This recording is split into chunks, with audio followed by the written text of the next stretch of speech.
अभी तक हम लोगों ने मैटर की डेफिनेशन पढ़ी और उसकी फिजिकल प्रॉपर्टीज़ पढ़ी। अब हम देखेंगे मैटर के स्टेट्स क्या क्या होते हैं, यानी कि 1.3 स्टेट्स ऑफ मैटर।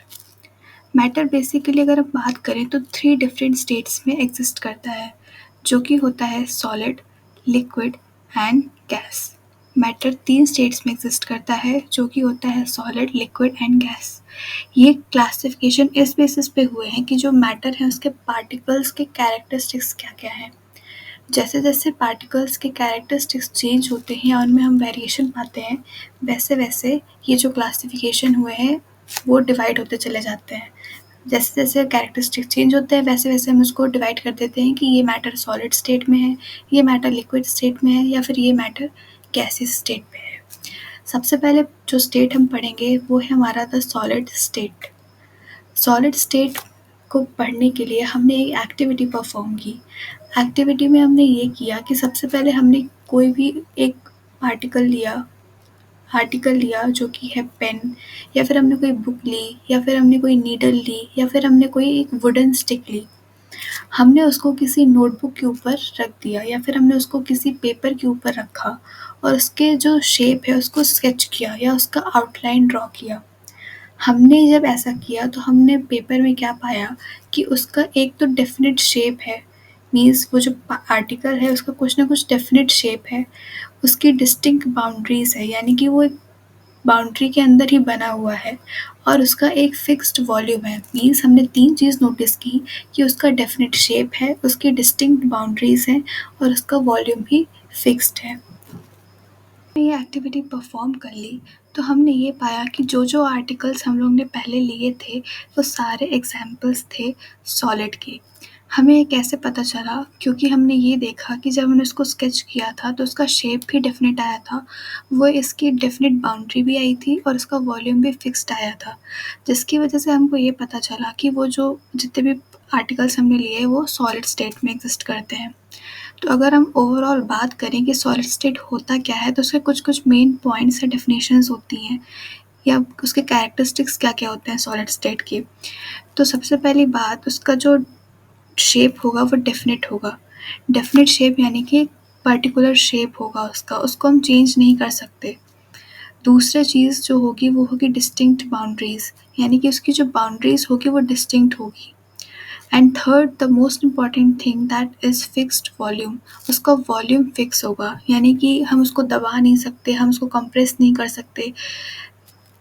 और फिक्स्ड वॉल्यूम का मतलब होता है नेग्लिजिबल कंप्रेसिबिलिटी। कंप्रेसिबिलिटी मतलब होता है दबाना, और नेग्लिजिबल मतलब बिल्कुल ज़ीरो। तो 3 चीज़ें होती हैं, उसका शेप फिक्स होगा, उसकी बाउंड्री फिक्स होगी और उसका वॉल्यूम भी फिक्स्ड होगा। जब हमें किसी ऑब्जेक्ट पे ये 3 चीज़ें मिल जाएँ, बाउंड्री, शेप एंड वॉल्यूम, तो हम कहते हैं कि वो मैटर हमारा सॉलिड स्टेट में एग्जिस्ट करता है। और उसके अंदर एक टेंडेंसी होती है कि वो अपने शेप को मेंटेन करके रखे अगर कोई आउटसाइड फोर्स भी उस पर लग रहा है तो।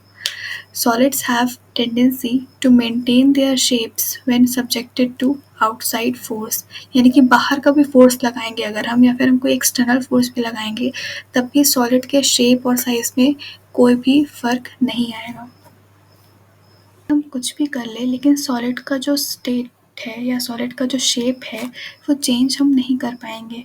सॉलिड एक पॉइंट के बाद अगर हम ज़्यादा ही एक्सटर्नल फोर्सेस पे लगा रहे हैं तो सॉलिड एक पॉइंट के बाद टूट सकता है, ब्रेक कर सकता है, बट फिर भी टूट सकता है, लेकिन उसका जो शेप है वो चेंज नहीं होगा, या फिर बहुत ही ज़्यादा डिफ़िकल्ट होगा उस शेप को चेंज करने के लिए।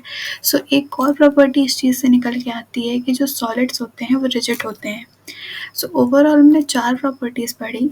सबसे पहले उसकी जो शेप है वो डेफिनेट होना चाहिए, मीन्स एक फिक्स्ड शेप होना चाहिए, उसको हम दबा नहीं सकते, उसको हम कुछ भी नहीं कर सकते, उस शेप को हम चेंज ही नहीं कर सकते।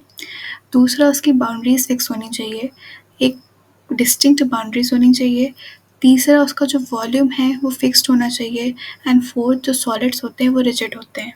सो हमने सॉलिड स्टेट के बारे में इतना सब कुछ पढ़ा, और सॉलिड को हम कुछ, उसका शेप तो बिल्कुल भी चेंज नहीं कर सकते। सॉलिड टूट जाएगा लेकिन उसका शेप चेंज नहीं होगा।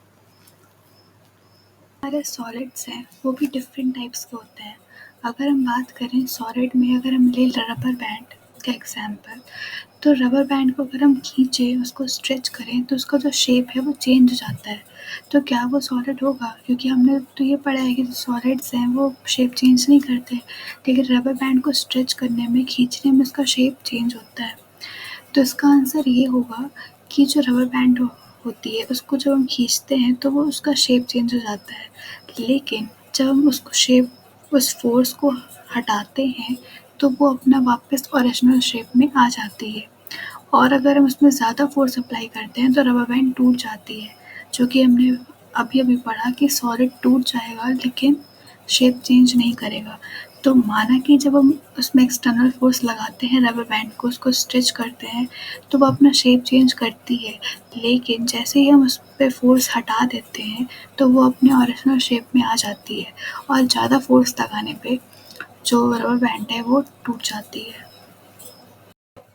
फिर अगर हम बात करें चीनी या फिर नमक के एग्ज़ाम्पल की, जो कि सॉलिड है, तो अगर हम उसको डिफ़रेंट डिफ़रेंट जार्स में रखेंगे तो वो उस तरह के शेप ले लेंगे। मीन्स अगर हम किसी छोटे जार में रखेंगे तो वो उतने में भी आ जाएगा, और अगर हम किसी बड़े जार में रखेंगे चीनी या फिर नमक को तो वो उतने में भी आ जाएगा। मीन्स उसका शेप चेंज हो रहा है। तो अब क्वेश्चन आता है कि क्या ये सॉलिड हैं? तो हाँ जी, ये भी सॉलिड ही हैं, क्योंकि भले ही वो शेप चेंज कर रहे हैं, मीन्स जो कंटेनर है, जो जार है उसका शेप ले रहे हैं, लेकिन जो शुगर या फिर सॉल्ट के जो पार्टिकल्स हैं उनका शेप फिक्स्ड है, उनका शेप चेंज नहीं हो रहा है।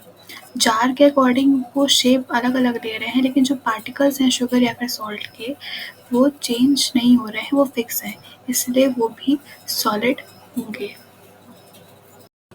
फिर अगर हम लोग एक लास्ट एग्ज़ाम्पल कंसिडर करें, एक स्पॉन्ज का, तो क्या वो सॉलिड होगा? क्योंकि हमने ये पढ़ा है अभी कि सॉलिड की प्रॉपर्टीज़ में कि जो सॉलिड है उसको हम कंप्रेस नहीं कर सकते, नेग्लिजिबल कंप्रेसिबिलिटी होती है उसकी। लेकिन जब हम स्पॉन्ज को कंप्रेस करते हैं तो वो बहुत ही ईज़िली कंप्रेस हो जाता है। कंप्रेस यानी कि उसको दबाना। तो स्पॉन्ज तो ईज़िली कंप्रेस हो जाता है, लेकिन according to the properties of solid, जो सॉलिड होता है वो उसको हम कंप्रेस नहीं कर सकते, नेग्लिजिबल कंप्रेसिबिलिटी होती है। तो क्या स्पॉन्ज एक सॉलिड है? तो ये स्पॉन्ज भी एक सॉलिड है, लेकिन उसमें होता क्या है, जो स्पॉन्ज होता है उसमें छोटे-छोटे स्पेसेस होती हैं और उसमें एयर भरी होती है। जब हम उसको कंप्रेस करते हैं तो जो जो भरी हुई एयर है वो बाहर आ जाती है, जिसकी वजह से वो बहुत ही ईज़िली कंप्रेस हो जाता है। तो अगर हम बात करें तो जो तीनों ही एग्ज़ाम्पल्स हैं रबर बैंड का, शुगर, सॉल्ट का और स्पॉन्ज का, तीनों में ही वो सॉलिड है। रबर बैंड फ़ोर्स लगाने पे स्ट्रेच होती है, लेकिन जैसे ही हम फ़ोर्स हटाते हैं वो अपने ओरिजिनल शेप में आ जाती है और ज़्यादा फ़ोर्स लगाने पे वो टूट जाती है। जो शुगर एंड सॉल्ट हैं वो कंटेनर के हिसाब से शेप चेंज करते हैं, लेकिन उनके जो पार्टिकल्स हैं उनका शेप कभी चेंज नहीं होता। और जो स्पॉन्ज है वो भले ही कंप्रेस होता है, कंप्रेस इसलिए होता है क्योंकि उसमें स्पेसेस होती हैं, स्पेसेस के अंदर एयर भरी होती है, जिसको हम कंप्रेस करते हैं तो जो एयर है वो बाहर आ जाती है, जिसकी वजह से हम उसको ईज़िली कंप्रेस कर पाते हैं। तीनों एग्ज़ाम्पल सॉलिड्स के हैं। तो ये था हमारा पूरा सॉलिड स्टेट।